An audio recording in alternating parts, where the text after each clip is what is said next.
జిల్లా బెల్లంపల్లి పట్టణంలో ఈ నెల 28, 29, 30 తేదీలలో తలపెట్టిన సిపిఎం రాజకీయ శిక్షణ తరగతులకు ఆర్థిక సహాయం చేయాలని దాతలకు సిపిఎం జిల్లా కమిటీ విజ్ఞప్తి చేసింది. ఈ సందర్భంగా జిల్లా కార్యదర్శి సంఖ్యరవి, కమిటీ సభ్యులు అశోక్లు మాట్లాడుతూ జిల్లాలో నిత్యం ప్రజలు ఎదుర్కొంటున్న సమస్యలపై సిపిఎం నిరంతరం పరిష్కారం కోసం పనిచేస్తుందని తెలిపారు.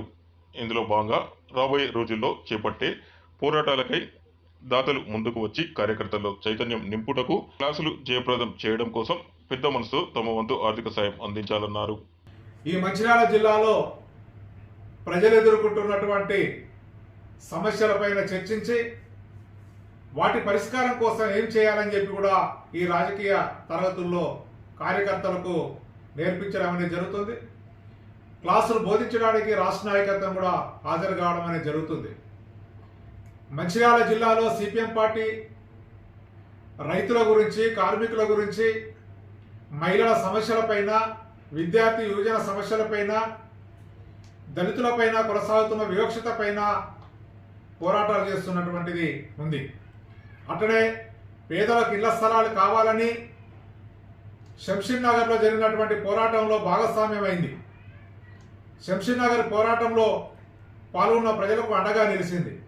అట్లనే చెన్నూరు కేంద్రంలో 1000 గుడిసెలేసి ఈరోజు సిపిఎం పార్టీ పేదలకు స్థలాలు పంచినటువంటి చరిత్ర ఉంది. అనారోగ్యాలతో ప్రజలు చనిపోతుంటే జిల్లాలో ఎమర్జెన్సీ పెట్టి ప్రజలందరికీ వైద్యం అందించాలని చెప్పి సిపిఎం పార్టీ పోరాటం చేసింది.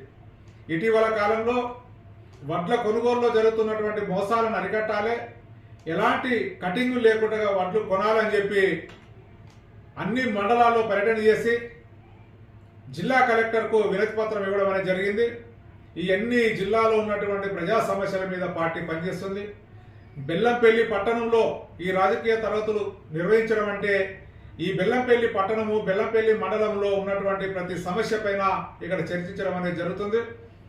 ఈ క్లాసులను జయప్రదం చేయడం కోసం జిల్లా ప్రజలు, బెల్లంపల్లి ప్రజలు ఆర్థిక సహకారం వస్తు రూపకంగా, డబ్బు రూపకంగా సహాయం చేయాలని చెప్పి సిపిఎం మంచిర్యాల జిల్లా కమిటీ తరఫున పేరున దాతలకు విజ్ఞప్తి చేస్తున్నారు.